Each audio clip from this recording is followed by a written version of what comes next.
Joshua Moody and Paul Lau and I are talking to our favorite percussionist, or well, one of our favorites, Steve, Steve, Steve Thornton. Definitely my favorite hand drummer, Steve Thornton. Steve, you've played on albums of Raihan, Zainal Abidin, Sheila Majid, Sada Watanabe, Michael Jackson, DJ David Morales, Tracy Chapman, and the biggie Miles Davis himself. And and you're here in Kuala Lumpur. What's the story? Well, I'm living here now Uh-huh. in Malaysia, Uh-huh. Kuala Lumpur, since 97. Uh-huh. But I've been coming here to Malaysia since 1989. The first time I came here with Sadar Watanabe. Uh-huh.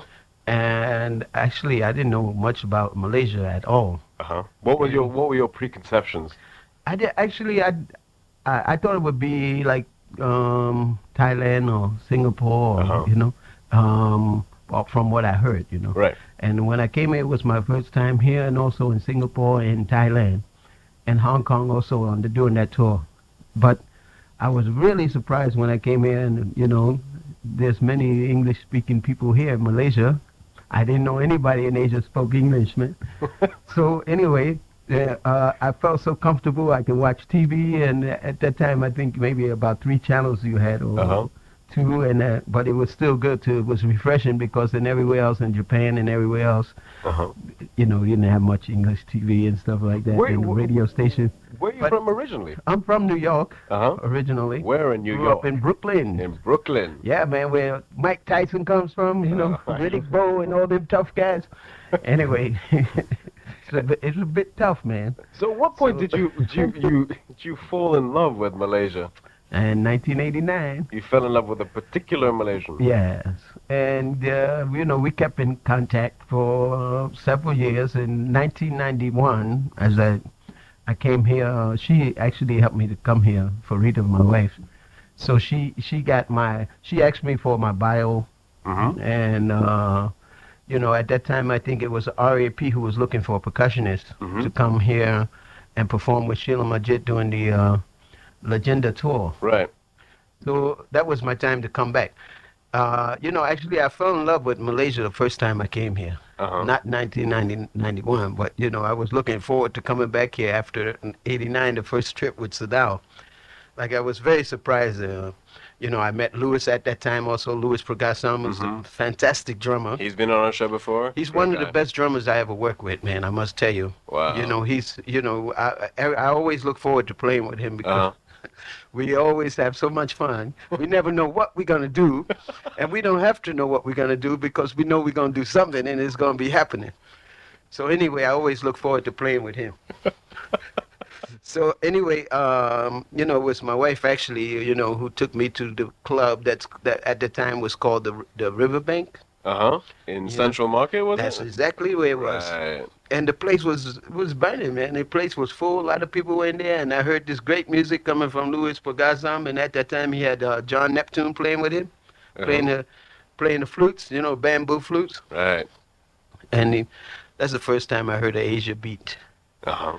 So then, like I said, I came back in '91, and every year after.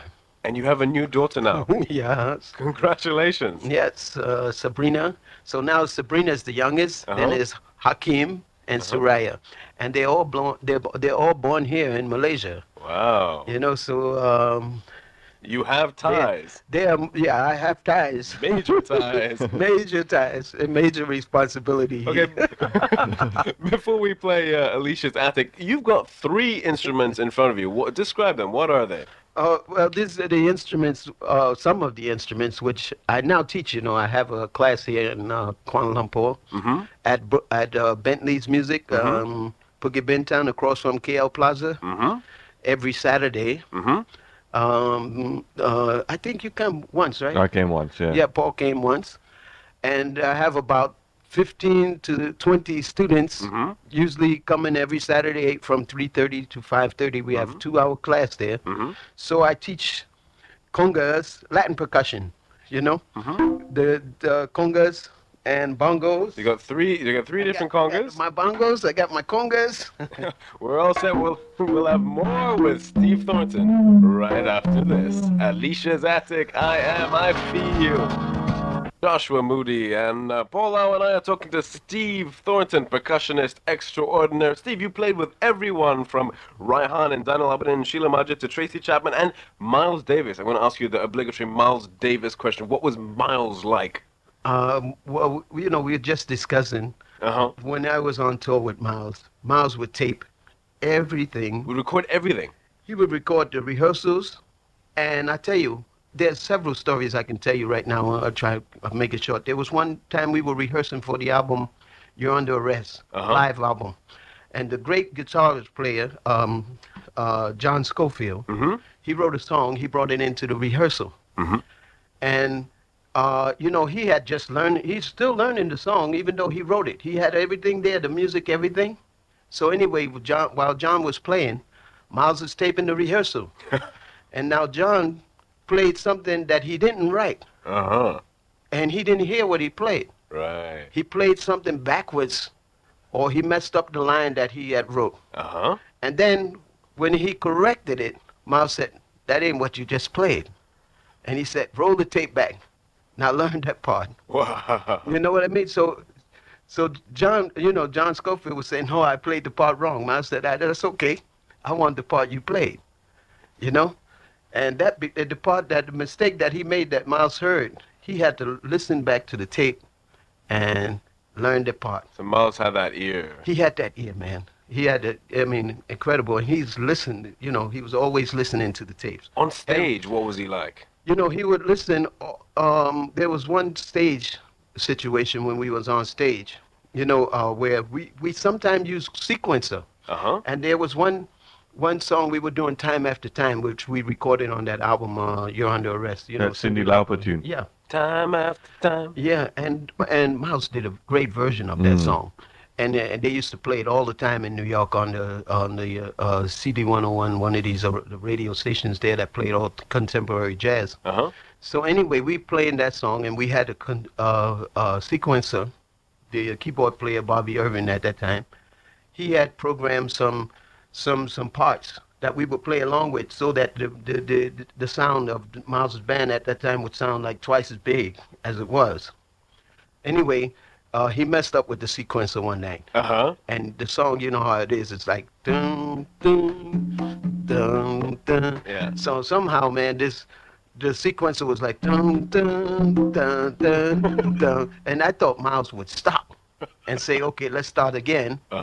Because anybody I was performing with, that I have performed with, They would do that. they would stop. They would have stopped and said, "Okay, excuse us, please. Well, we're gonna start again because we got some technical problem here." But Miles, he looked at me and looked at Bobby and said, "So what?" And he started playing it whatever the tempo was, and it was really great because he made everybody feel comfortable and just continue with it, even though it wasn't supposed to happen that way, but it happened that way, and we were going with it, whatever it was. So that's the way he was on stage. Whatever happened, you're gonna have to play with it. There was one time we were playing outside, and on the pier in New York. Right. They had festival, summer festival, JVC summer festival, on the pier in New York, and a boat went by, doing this ballad, man. And there was like nobody playing a note, and all of a sudden this what do you call it, tugboat, tugboat, yeah. The tugboat blew this horn like bam, and Miles just said beep, and played right along with the tugboat. You know what I mean? And the audience went wow, So I mean, he heard everything, man. We'll listen to everything. We'll have more with Steve Thornton and his illustrious career right after this. Nice Stupid Playground 2. Stay with us.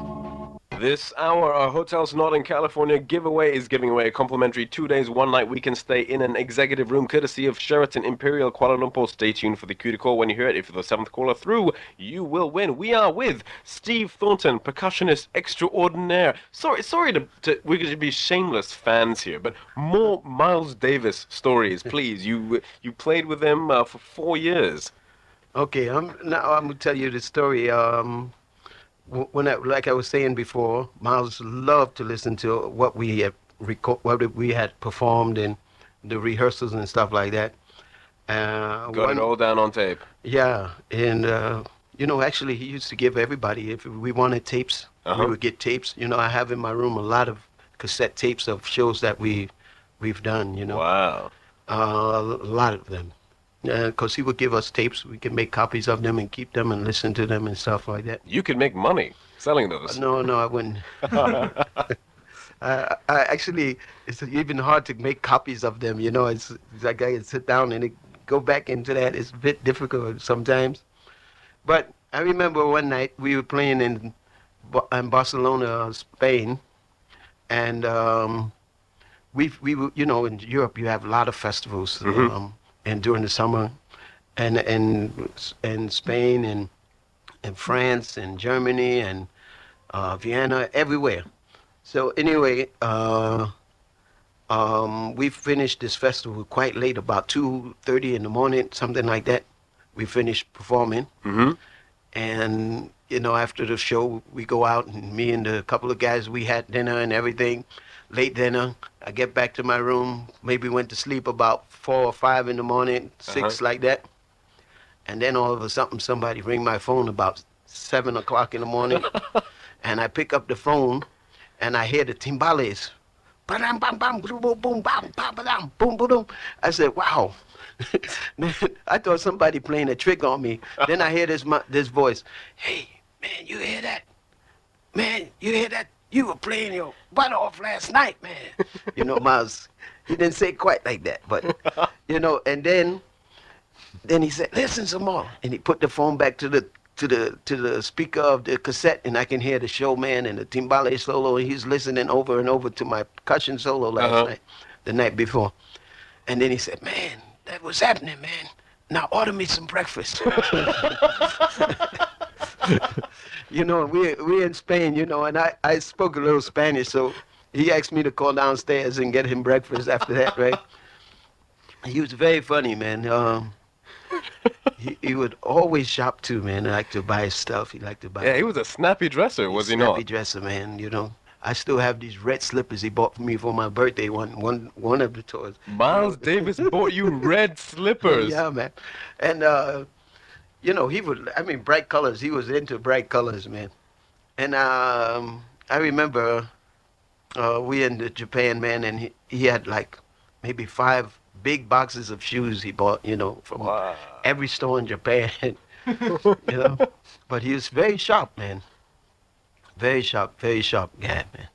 I can imagine. We'll have more with Steve. We're going to play a little snippet from your upcoming album in progress, this track in progress. What's the name of this track? This track is actually called Afro-Asia, which is the name of the group. It's actually me and some of my students, and also we had guests from Cuba and Brazil on this recording. Wow. And also, we have some Indian musicians who live here, like Samuel Das, who's playing on the album. Wow. So the album is quite great album, man. I tell you, it's got Brazilian and Cuban and Indian and Malaysian. We got everything in there, so it's called Afro-Asia. Wow, let's hear a little bit of it. We'll have more with Steve after this. And now, the news read by Swede with a percussion backing track by Steve Thornton. Hi, this is Swede with the headlines from the WOW Newsroom. The Sekolah Tunku Abdul Rahman Old Boys Association will be holding a 3-day fundraiser at the school compound from Friday. All power users, especially those in the industrial sector, have been told to stick to regulations. Efforts were reportedly underway to enact the Family Court Act to enable such a court to be set up in the country. Clashes between the Israeli police and Palestinians have erupted in Jerusalem. OPEC ministers have approved a final declaration to be adopted by the full summit of the oil cartel. A subsidiary of the Japanese Snow Brand Milk Company has recalled a bottled milk product found to contain bacteria. An Indonesian court has dismissed a graft case against the former President Suharto, saying that the ex-autocrat was too ill to stand trial. Floodwaters, which have swamped huge areas of the Indian state of Western Bengal, have receded further. Finally, sisters Venus and Serena Williams of the United States have crushed the Dutch pair Christy Boogert and Miriam Oremans in straight sets to win the Olympic women's doubles title. The unseeded Americans won 6-1, 6-1 to give Venus her second gold medal of the Games. On Wednesday, she beat Elena Dementieva of Russia to win the singles title. In the men's tennis singles event, Yevgeny Kafelnikov of Russia beat Tommy Haas of Germany 6-7, 6-3, 2-6, 6-4, 3-6 to bag the gold medal. Stay tuned for details at the top of the hour. This is Switch from WOW, your 24-hour leisure station. Thank you, Swede. You're such a sport. That was the news read by Swede with the live percussion backing track by Steve Thornton. Thanks, Steve. I guess I hope you all understood the news that time. we understood the beat, and the beat It is... sort of sounded like a news rap. Okay, you were from Brooklyn. You grew up in Brooklyn. What were your early influences, Steve? As a musician, how did you get into playing percussion? I'm next to the youngest of 14. Wow. I had a lot of brothers and sisters older than me who always listened to top music at that time, It was like Smokey Robinson and James Brown and Temptations and Marvin Gaye. I mean, all this R&B stuff I was listening to. And then also at the same time, one of my other brothers was into Mongo Santa Maria, Tito Puente, Willie Bobo, Cal Jada, so that was like the Latin jazz music we were listening to at that time in my house. So actually I heard Mongo Santa Maria and Olatunji. They are drummers, Olatunji's from Nigeria. Babatunde Olatunji. Yeah, man. And he did this album called Planet Drum with Mickey Hart, Olatunji, recently. Actually, but anyway, back at that time, Mongo Santa Maria, he had this hit song called Watermelon Man.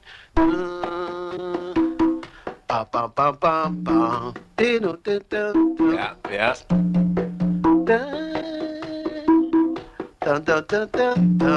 Anyway, I really like that song. You heard that and a big light bulb went up inside your head. And I my brother's got a pair of congas he had bought from somebody anyway. And, I started practicing listening to Mongo Santa Maria at the age of 7. And I listened to him until I can learn everything that I heard him play on his albums. And then when I was about maybe 15, 16, my brother took me to a club because my brother knew I liked him so much. My brother took me to a club where he was playing called Club Baron in Harlem on 111th Street. And, the clubs downtown in like the Village Gate, Vanguard, they wouldn't let me in, But anyway, this club in Harlem, I saw in the newspaper that he was playing. I said, man, they ought to let me in that place, It was uptown, My brother took me to Harlem, all the way from Brooklyn, and he got me in the club, So I went to Mongo Santa Maria. He was sitting in the corner after his break. And I started talking to him about how much I liked his albums, and I listened to his albums, and, he's my idol and all that stuff, And I sit to him, and he's looking at me, smiling, smiling back at him. And I said, man, I would sure love to play with you up there on the stage. I've been playing in Brooklyn and all these places. I would love to play with you and show you what I learned. Wow. And he let me sit down with him that night. The club wasn't full, and he let me sit down, and that's how I met him, face to face. Do you remember the songs you played that night? Any of them? Actually, I don't remember which song it was. All I remember is me and him got into a duel. Wow. It wasn't really a duel because he's the master, you know what I mean? But he was really, he was actually like the way I see Arthur playing now. I get blown away even though I'm teaching this boy. Arthur is a young student you have. Yeah, he's 9 years old, but he blows me away sometimes. Wow. When I see him play, sometimes I just like to stop and listen to him because he's going so... And you're really close with Mongo Santa Maria now. Yeah, man. He's like my father, And where is he now? He's now in Florida. And He's 78. Yeah, he's about 78 now, and he's really he's not playing now, but I talked to him on the phone a few weeks ago, and I had Arthur and a few other of my students at my house, and they all spoke to Mungo because they all feel like they know him now since I talk so much about him. Right. There's a lot of other percussionists though, like Ralph McDonald and Ayeto and Dom Ramao, and there's a lot of other percussionists. I'm going to have you tell us about them, about playing with them right after this. Here's Glenn Frey, The Heat Is On. We play you one great song after another here on WOW. More with Steve Thornton right after this. Hotels Northern California giveaway this hour. You win a complimentary 2 days, 1 night weekend stay in an executive room, courtesy of Sheraton Imperial Kuala Lumpur. Keep your ears peeled when you hear the cue to call. Call us at 0379 WOW, 0379 969. If you're the 7th caller through, you will win. We are with Steve Thornton, percussionist. You were telling about your early influences, playing with Mongo, Santa Maria, and with the other musicians that you played with in New York. What was New York like in those days? What days are we talking about? What years? 74, 69. 69 is like when I left high school. I was playing with a group, salsa group. The group was called La Fantastica. That's a good name for a band. Yeah, man. We used to play at this club called the Cheetah, and they Fania, Fania All Stars. At that time, it was so many groups were recording. Actually, Tito Puente was one of the Fania All Stars. He was with Fania. Ray Barreto is another conga player. This is, salsa music at that time in New York. Well, it was Latin dance music or Cuban dance music. They started to call it salsa. There was a group in Brooklyn that was called the LeBron Brothers. Can you play just the basic salsa rhythm? This rhythm is called the tumbao.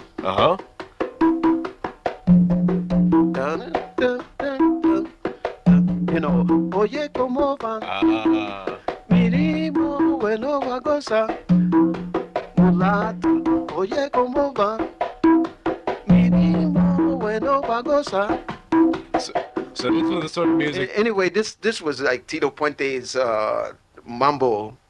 This song, like Oye como va, Santana made it very popular afterwards. But there used to be dance music like this when I came out of high school.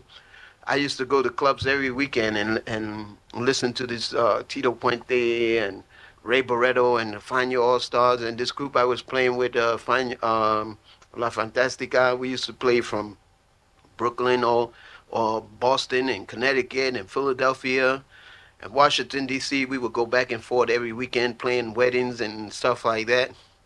It was really nice. At that time... Contrary to popular belief, being a wedding band is actually fun. It's fun. But yeah, let me tell you, it wasn't until like when I came out of high school, let me tell you, I went to vocational high school, I was learning mathematics and all this stuff that I didn't want to deal with anyway, and I wasn't doing very well at school, actually, tell you the truth, I was, but when my teachers came and saw me playing at the Village Gate with this singer, John Lucien, they really liked music, so I had these, these school teachers, man, they come and see me performing. Then they really knew what I wanted to do, So then they passed me after that, Wow.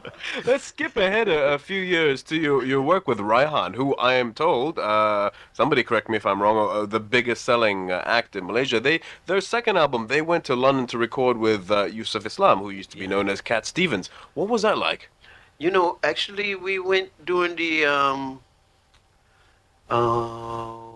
it was a big thing going over there at that time, and they were all music groups from all over the world, and we went representing Malaysia at that time, Raihan, and it was Commonwealth, I think, in Asia, in London at that time. So anyway, there was so many performers from all over, and so we went to perform during this event. And at the same time, Nasir from Warner Music went with us over, and they had contacted Yusuf Islam, Cat Stevens, right, to meet with Raihan. And he was cool with that? Yeah, and then actually, I don't even know if there was a plan actually to do a recording. Uh-huh. But I think, but the plan was to meet. Right. And then actually, you know, he had a studio and he invited everybody to the studio. And next thing I know, we were going to his studio and doing a record, you know. And you're like, oh, okay. Yeah. And I had no idea we were going there to do a recording with Yusuf Islam. You know, that wasn't in the program. But anyway. So what was that recording like? So we got there and we thought we were going to, it's sort of like a house, you know. Uh-huh. And we get to this house, you know, but it was quite nice though. You know, but you know, it's his equipment was. It didn't look like it was going to record as well as it did. You know, I think we used one mic for about 10 percussionists because we not only right hand playing, Tom, we had 6 percussion who went down there, and we were all playing, and we in one small room with one mic. You know, Wow. and you know, so But it sounds great. Those tracks yeah, sound it great. wasn't very equipped, his studio, but Uh-huh. it really made some real nice. I guess he developed the studio to do reading and stuff like that. Right. From the Quran or what, you know. But anyway, we did have fun. It was kind of funny because Farihin,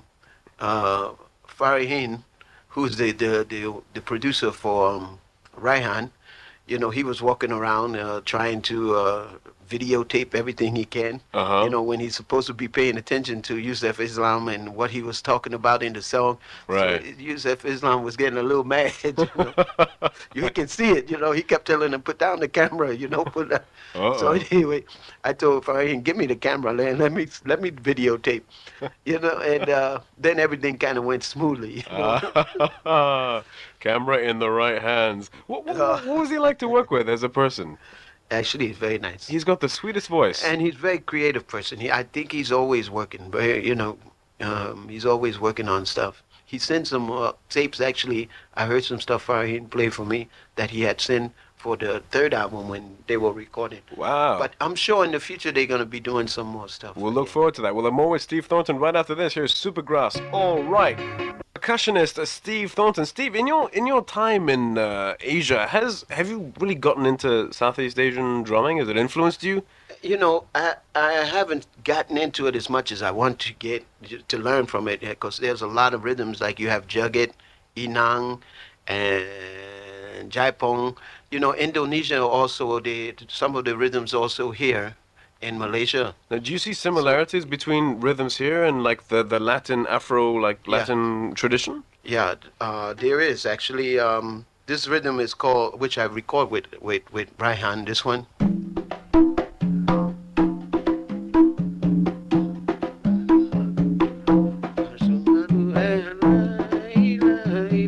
The one they use on. You know, the one that they use in Puji Pujang. Right. This rhythm I use a lot here with Nashik groups. This rhythm is also the same rhythm they play in Cuba. Really? They play on bata drums. Uh-huh. And they have like 3 different drummers playing. But it sounds the same. It sounds exactly the same. Wow. And they use it also for their religion in Cuba. They use this rhythm for Babalu Aye. Wow. And it's very similar. Now, and why- they use it on the bata drums. You know, actually, I Why- want to bring the bata drums into my class too, so I can start to show some of the rhythms and the similarity in that. Why do you think that is? Do you think they had a common origin at one point, or they've kind of grown together in separate traditions? Actually, there's a lot of rhythms, you know, and the rhythms that are played in Cuba, in Brazil, and Puerto Rico. These rhythms all come from Africa. Right. You know, Africa is the place for rhythm. Right. You know, when you start getting into classical music and orchestration and stuff like that, you know, where you're using the harmony and melody, then you can go to Europe and you find like, you know, Bach and Beethoven and all these people who are into all the creating classical music. But rhythm is from Africa. Right. You know, as far as I know, I don't care if it's R&B music, gospel music, but the rhythm, when you're listening to strong music, you know, strong rhythm, I believe it's like Africa. You know, in Malaysia, you have, like I said, these rhythms, Inang, you have Jagat. Okay. You know, you have this one.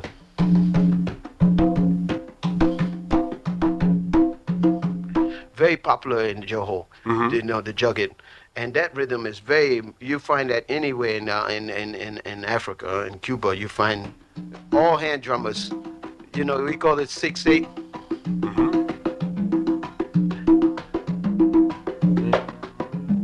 And there's so many. There's a abakwa, which is from Nigeria. It's also played in Cuba.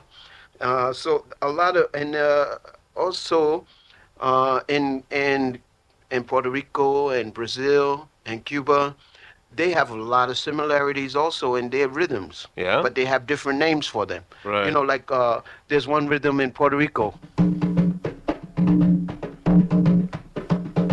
You know, it's very much like a samba. Right. You know, or calypso, which is from calypso, which is from Jamaica, Right. or Trinidad. I guess. Do you think one influence is that like African culture influenced Latin culture? Rhythm. I think that the rhythm of Africa has influenced a lot of rhythms all over the world. And it's come here through the Middle East and through Islamic culture. Maybe it has, because there are Africans in Asia. I mean in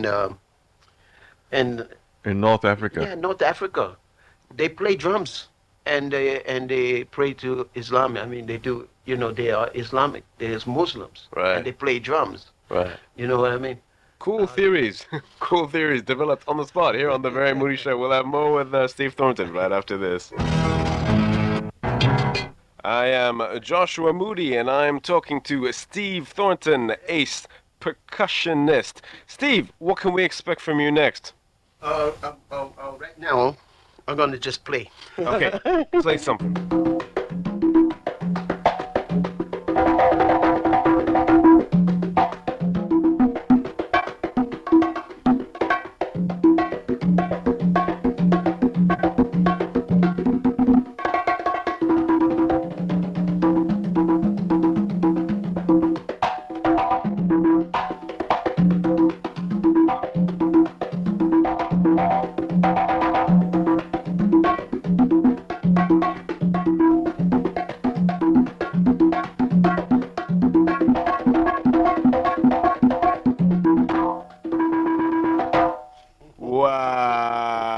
Wow. Killer.